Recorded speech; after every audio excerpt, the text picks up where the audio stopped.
Ilang residente sa Dagupan City sinamantalang maglaba ngayong maaraw ang panahon.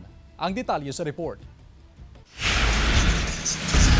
Abala raw sa kanyang trabaho bilang manikurista ang 41 anyos na si Jessica, residente ng Barangay Bunuan Gusset, Dagupan City.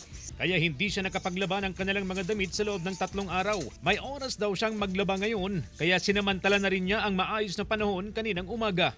Tama-tama, may araw ngayon. Kaya nga po para matuyo po. Ayon sa Pag-asa, normal habagat na raw ang nararanasan ngayon at posibleng magtagal hanggang Biyernes hanggat walang nabubuong sama ng panahon. Pero na lang kung magkasalubong ang easterly wind flow at habagat kung saan may nabubuong low pressure. Magkakaroon din pa rin tayo ng localized thunderstorms sa umaga, pero hindi naman gaano.